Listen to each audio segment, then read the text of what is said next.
But I tell you a guy that I wouldn't call him a troll. He's an actor. He's a comedian. He's a writer. He's a podcast host. He's a quote-unquote sports expert, self-renowned, but one of the funniest guys that we know, and just a good old-fashioned Southern boy, Josh Mancuso. Josh, what's up, dude? What's up, guys? Jake, Dave, flamethrower, dragon flamer. Right, dragon flamer. Yeah, Exactly right. We'll count that. How to flame your dragon. How to flame your dragon. We'll Flame count knows that. how. He wrote the book on it. That's exactly right. That's exactly. What's up, man? Man, you guys look. I'm doing great. You guys look good. I mean, sharp. I'm loving it. Yeah, they dress. It's funny. You know, our wardrobe department here is fantastic. Like the stuff you see me wear on the show, I just really never wear in real life. Like I'm typically just rocking hoodies. I just wear coaching stuff around the whole time because that's what I'm used to. But they definitely upper echelon us. Now, we'll say, Coney, your wardrobe is up there. My wardrobe here, my wardrobe at all across the board. I just You're try really and copy good what they put me in and wear it at. You could dress yourself for this and But, get away with it. I couldn't. What about on this side? No, you look like you just got out of the interplanetary I have good war. taste and fits, dude. I like that jacket. I appreciate it. Yeah. This is actually You didn't pick that This is jacket. my own jacket. Don't fall for his games. I brought this. I feel like Cone is like a bro tank guy. No, you're not doing the bro tank. Oh, Bro okay. tank. Cone's definitely. Well, Josh, here's what you got to what's a bro understand about tank? Just Cone. like the- Cone is a mixture of every person in the world. Like, if you look at him, one day he'll look like Matt Ryan. The other day he'll look like Elon Musk. He can pull off anything. It's and it's a extraterrestrial talent. propaganda over No, here. It's not. If You're not extraterrestrial if you've been here for thousands of years, David. If Cone was an X-Men,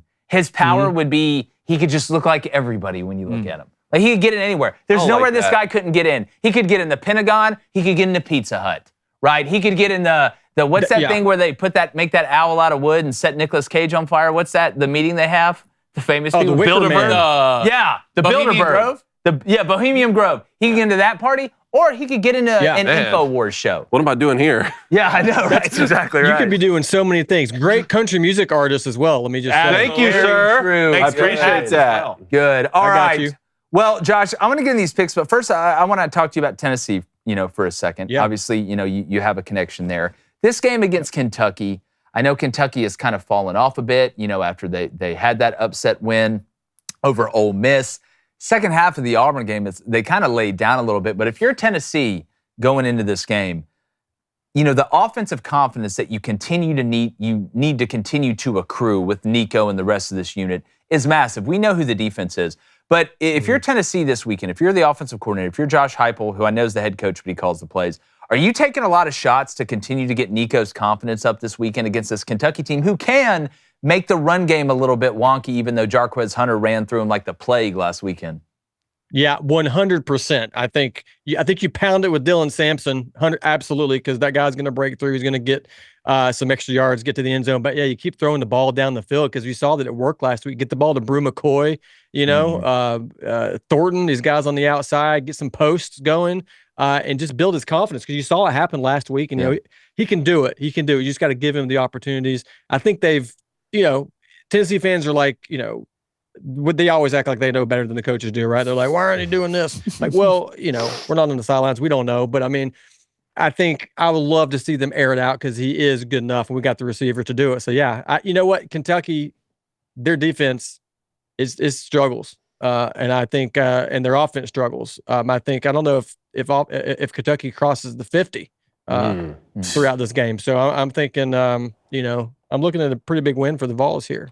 Well, if Tennessee wants to do the things that the Tennessee fans are now expecting them to be able to do this year, not just, possibly make the SEC championship, the playoff, but make a run when they get there, eventually they're going to have to, score over 24 points to beat one of these teams to continue to move on and to build up the confidence. You played the quarterback position at the highest level in college that you can play it. If it's tough to just all of a sudden show up in the SEC championship and be like, hey, Nico, we're going to have to throw it a bunch. Yeah, sorry. True, but if that fails, you can always just blame me as being the volunteer curse. No, you got him out of it. Back. You saved Tennessee. Yeah, Josh, I don't know if you heard the good news. After they won the baseball championship, I'm not the curse anymore, which is great. I want to ask you, though, about in-state rival Vanderbilt. All right, beat Alabama, beat Kentucky, held tight against Texas. How do you feel about Vanderbilt right now? They're going to go to Auburn. You think they got a chance this weekend? I do. I think I know we're not picking this game, but I'm picking Vanderbilt to go in there and win the game. I really am. I think they could do it. As a Tennessee fan, I'm more nervous about that game maybe than Kentucky, Mississippi State. Georgia, I don't know. It is what it is there. But Vandy, I think they get it done against Auburn. Do Tennessee fans hate Vanderbilt? Like, is there a hate there, or is it just like, hey, everybody hates? Like, who get like? They I don't do, know how man. You can I'm telling you, I talked to these guys down at Mission. They hate them. They hate them. Is it just like, hey, you haven't really done anything? We don't really worry about y'all. But like, what's the feeling for Vandy, Josh, in the Tennessee fan base? Yeah, I think you're right. There's a hatred, but it's like this: we're better than you hatred. Like, we've never had to really worry about you before. Like, your little brother. What are you doing? Like, we have a football team. We forgot for a second that you have a team. So let's just get this over with. All right, we're gonna get it done. And then to me, I think it's kind of like the way we feel about North Korea. Like, we don't like them. And they're trying to get a nuke, but we know, like, if it ever went down, number one, y'all don't know how to build it. But this year they got the nuke. They got the nuke this year. It feels a little bit less of a Michigan State thing to me. Michigan State. See, I think that's disrespectful to Michigan State. I think so too. Michigan State historically is better at football than Vanderbilt has been. But the problem is now you got Diego Pavia. You do have a nuke. That is true. All right, Coney, let's get. All right, let's pick these 5 games. We're going to start with South Carolina hosting the number 1 team in the SEC. That's right, the number 1 team in the SEC, Texas A&M. Jake, you start. Yeah, this was my Halloween special, scariest matchup of the weekend. If you're a team that's still playing for something huge, A&M coming off a massive win against LSU, an insurance game type of win. Talk about it almost every day on this show. It's harder to get up after a big win than it is after a big loss. South Carolina's been somewhat bipolar. When they show up, damn it, they show up and they play well, and it can go the other way. I think Lenora Sellers is going to continue to get better, but what's been constant about South Carolina is their physicality and their athleticism in the front 7. And we're going to see who A&M starts. I'm tired of guessing. All right, we thought it was going to be Marcel Reed after he went undefeated, didn't turn the ball over. Connor Wegman hops in against Missouri, does really well. Then they go change halfway through the LSU game. It's got to be Marcel Reed, I think, but I'm done guessing. At some point, Marcel's going to be in there. I think South Carolina's front 7 can negate his running and turn him into a passer. That's why I like your under pick in this game at 44.5. But A&M has been really, really consistent. I think they know who they are. And we'll talk about South Carolina's front 7, is deservedly so. But A&M's got some headhunters on that front 7 as well. I think the linebacker play at A&M is one of the most underrated units in the SEC. The way they fly around, they can handle the gap scheme. They're not terrible in coverage. I think this is a close game. I think it is a nail-biter. I would not be shocked if this game goes into overtime. But I think A&M squeaks it out. And to quote Robert Downey Jr. in Tropic Thunder, survive. Yeah. How about you, Dragon? All right, I love it. One, I'm going to give a big shout out to all South Carolina fans, because no matter what the record seems it is, they always show up. Oh, they do. Right? And Williams-Brice Stadium Saturday is going to be absolutely electric. I think this will probably be the most physical football game of the entire weekend. Yeah. Really? That includes Ohio State, Penn State. Really? These front 7s for both these it's war. Are for real. Yeah. Are for real. So I do like the under in this game. I just think I'm going to go with the young guy at quarterback. All right, Lenore's, they did good things against Oklahoma last week in that ass-kicking, but Lenore's is still growing, and I just like what I see from Reed right now from A&M. He's calm. The moment's not too big. This game will be close, but I think A&M, the quarterback, makes a play late. All right, how about you, Josh? Man, good picks. I'm going with the Aggies as well. Gig 'em, baby. I think South Carolina, great program, and I kind of want to pick them because I feel like they're so close to beating some of these teams, and like at some point they're going to maybe get over the hump. Carolina fans are mad at me because I did a video earlier this year in which I said that they're always destined to be mid. They'll never be SEC elite. They're always going to be at that middle. I wonder why they're pissed, Josh.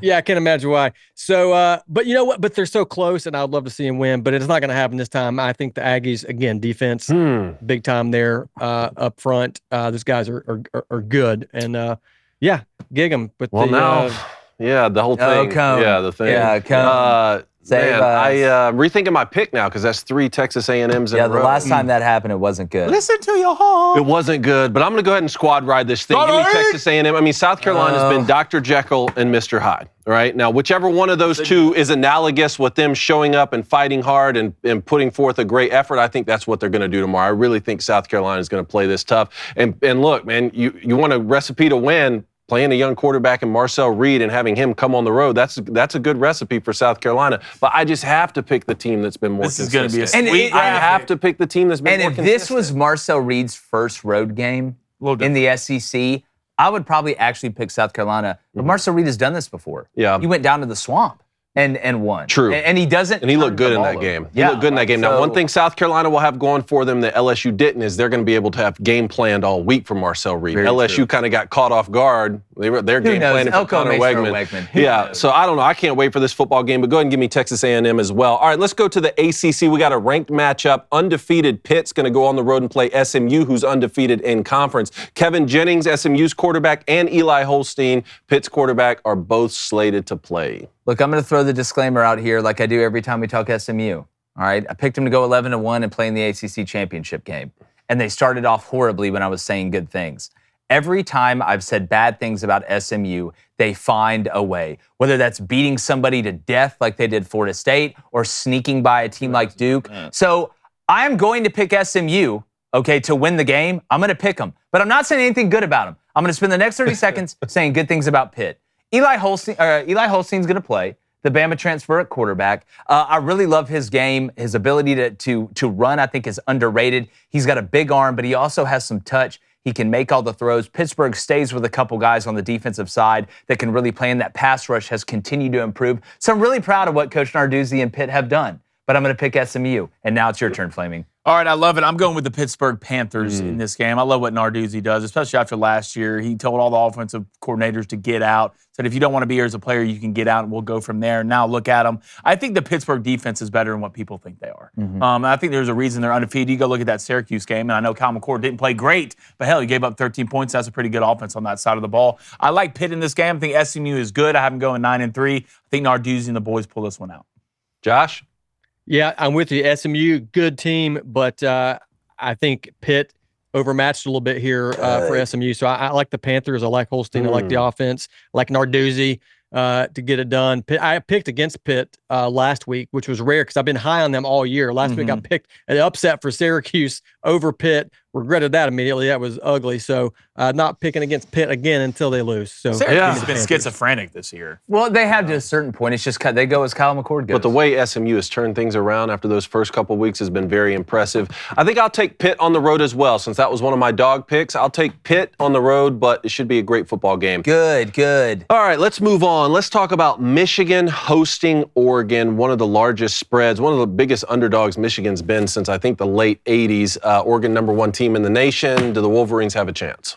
I think they always have a chance because the personnel they have outside of the quarterback. I think there's a very narrow path here for Michigan.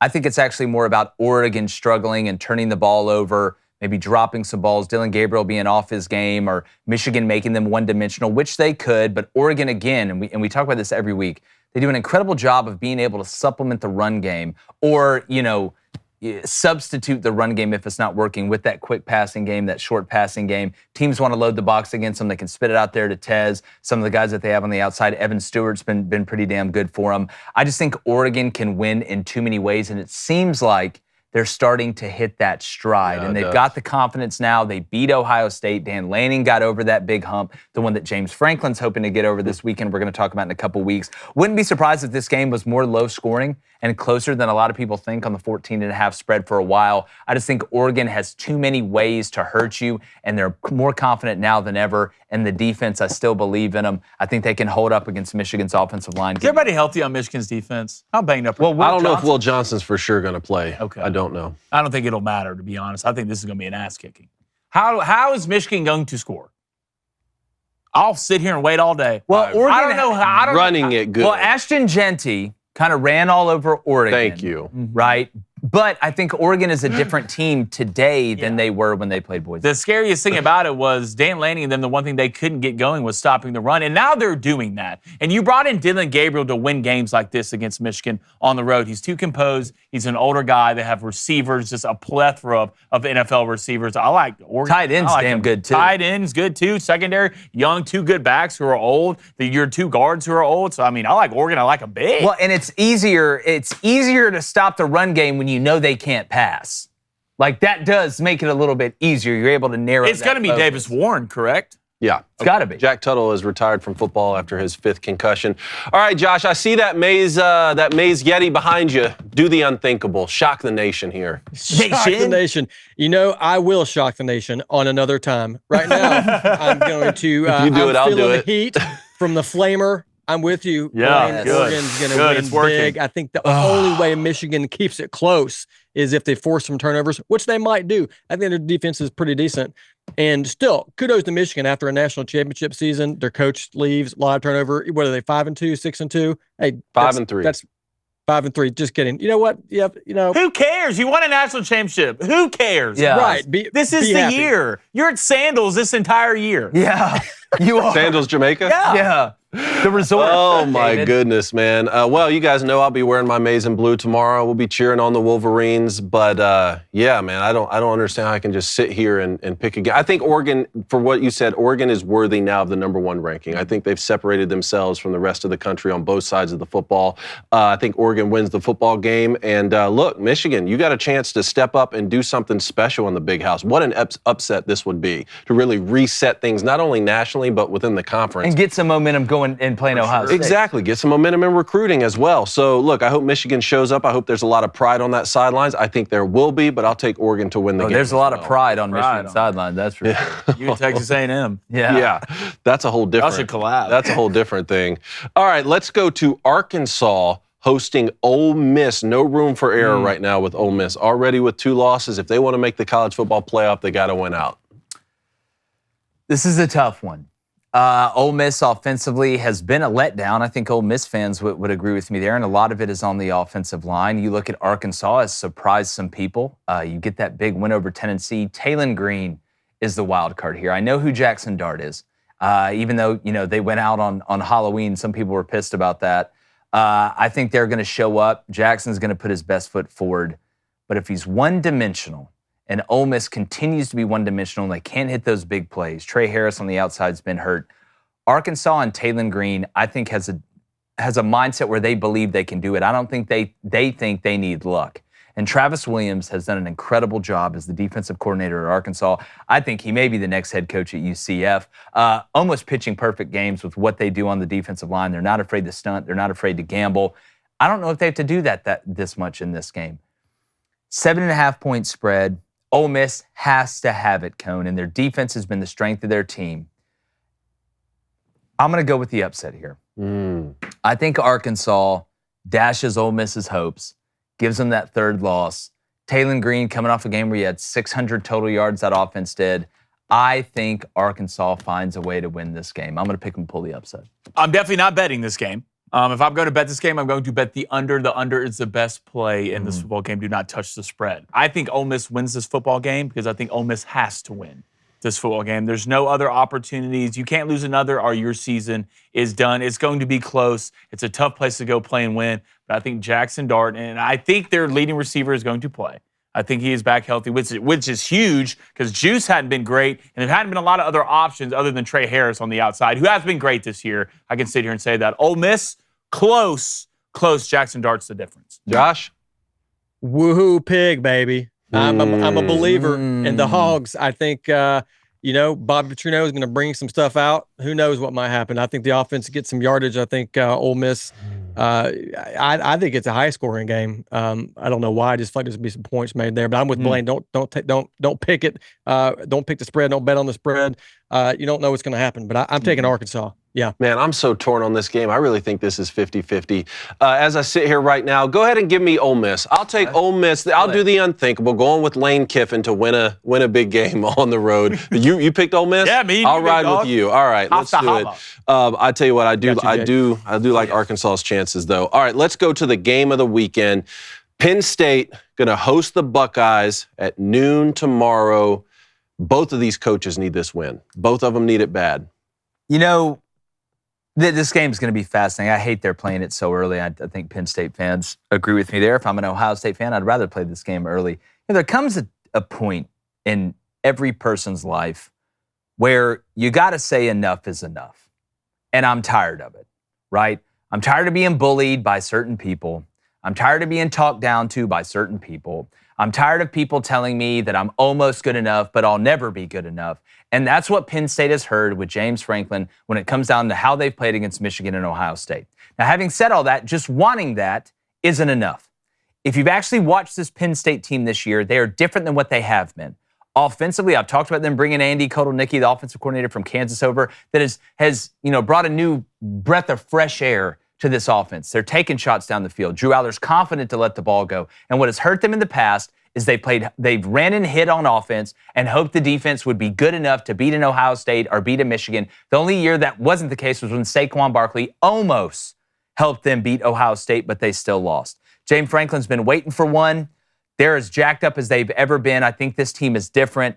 I got a ton of respect for Ohio State, but I don't think Ohio State is what a lot of people think Ohio State is. Give me Penn State at home in Happy Valley to finally walk up to the bully in the yard and punch his ass right in the face. Give me Penn State to win the game and to pretty much cement themselves into the Big Ten championship. I love it. You're going to have to prove it to me. You're going to have to prove it to me that you can do it.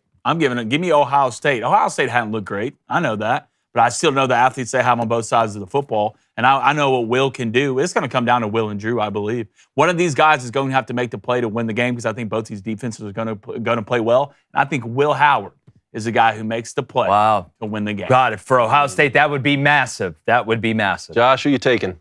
Yeah, I think the head pick is Ohio State, but I think the heart pick is Penn State, and I'm a believer. I picked Penn State last year. I think they need this game bad. Ryan Day needs it too, but James Franklin needs it more. I like Penn State in this game. Nittany Lions. And I think Saquon may have beaten the Buckeyes his junior year, sophomore year, but not the year he left though. It's been that I think it's been since 16. As a Buckeye fan or Penn State fan, we're almost going on a decade. Almost. Man, the way that the Buckeyes have struggled on offense and defense the last 3 games, which is the toughest competition that they've played, certainly is concerning. But I keep going back to Oregon had to win the total yards battle, had to win penalty battle, had to win the turnover battle against them, and the Buckeyes lost by 1 point on the road. With their ability to hit big plays at any time, combined with how banged up is Drew Aller? Do we know? I mean, I know he's going to play. How banged up is he? I'm gonna be in the camp of you got to prove it to me. I just need to see it with my own eyes because I've seen this movie so many times. Give me the Buckeyes on the road to stay with 1 loss. And I don't know if Ohio State can afford to lose this game. Yeah, you might be right. Well, you still got Indiana on that schedule. Well, but see, then and I see what you're saying, but if I'm Ohio State, if I did lose this game, thank God Indiana's good. Because now that's going to be your best win if you beat Indiana. I mean, Indiana's possibly going to be a top 10 team by then. And then if you're an Ohio State fan, as hard as this is, you should be rooting for Michigan, right? Not just because they're playing Oregon and Oregon's the team that beats you, right? But the better Michigan looks, the better that win over Michigan's going to look. That's why it's weird. It's a weird dynamic. Texas fans and Ohio State fans need to be Michigan fans, right? Texas already beat them. Ohio State hadn't played them, but the better Michigan looks, the better it's going to be for you if it does come down to those, nuanced margin of error arguments for the college football playoff. Josh, before we let you out of here, I do want to ask you this one question. Sure. You do a ton of funny stuff, but the mascot idea where you explain like the origins of the mascots in a funny, it's almost like and I'm not saying you're drunk, but a drunk history version of like why the mascot is what it is. When did you come up with that? Yeah, well, I am drunk every time I record those videos. Okay, good. Well, I wasn't going to say it out loud. Me too. Yeah. I'm drunk right now. I'm drunk when I watch them. Yeah. So, it was like 2.5 years ago, I think was the first one I did, and it was the Auburn Tigers. It's because my father-in-law, he was an Auburn grad, big Auburn fan, and he would always yell War Eagle, right? And I'd be like, why don't you yell Go Tigers? Like, you're the Tigers. He's like, no, because it's the War Eagle. I was like, what is this? And so I used to just give him a hard time. I was like, that'd make a great video. And I was already doing some of this stuff anyways, but I kind of fell into the sports bucket, if you will, by doing that first Auburn video about how they chose their mascot. And then, from there, it was like Tennessee, Ohio State, it's evergreen. It's evergreen. I could do this forever and might do it. There's still plenty to go. The Wolverines, David did the Wolverines, they need a live mascot up there in Ann Arbor. They need an actual Wolverine in a cage, haul them around. Or just have a guy dress up like Wolverine. Just walk around. Yeah. You could get Hugh Jackman could come up there and I always think hang it's around. funny. I always think it's funny when teams have mascots. They're like one thing, but the mascot is another. You know, it's like they're this, but since you can't really have either that animal or that thing, it's like Iowa State. Yeah. Like they can't just start a tornado on the 20-yard line. Well, like, I mean, the government controls the weather, so I'm Well, I mean, I'm not saying tactically. I'm saying just fundamentally, it's probably not a good idea. Josh, I have a question for you. What did you dress up as for Halloween? There's a picture of me on Twitter. I think I was just sort of an Alabama fan because I threw on the mullet and Ricky Bobby hat. And you had a cigarette? and a cold beer. Yeah, I saw it. I was done. So disrespectful. You're Right. basically Yeah. Roll Tide Willie. Hey, if you watch Lady Ballers, you'll see the origins of the humping badger mascot, and he's the worst. Yeah. What was that thing? You humping? talking about Yeah. the Wisconsin humping badger? Yeah, Or this is well, another- you don't need to be any more specific. What was that badger humping? I still don't know. Nobody beef is knows. But what I What do do they know all- is if you haven't checked out any of Josh's videos, you need to go follow him. Josh, tell everybody where they can find your work because it kills me every time. It's great stuff. Yeah, I appreciate it, guys. First of all, let me just say, I come from a middle class family, and I'm a middle class guy. I watch middle class football. I make middle class videos, and you can find them at Josh Mancuso, all the social channels. JoshMancuso.com is my website. But yeah, thank you guys for having me, and thanks for watching the vids. You guys are awesome. Love y'all's show. Josh, you're the best. Good luck this weekend against Kentucky, my friend. Thanks, We're gonna buddy. have you back. Josh Mancuso. Hello there, viewer. Thanks for your time. Please hit that subscribe button. We'd really, really appreciate it. You guys are the best.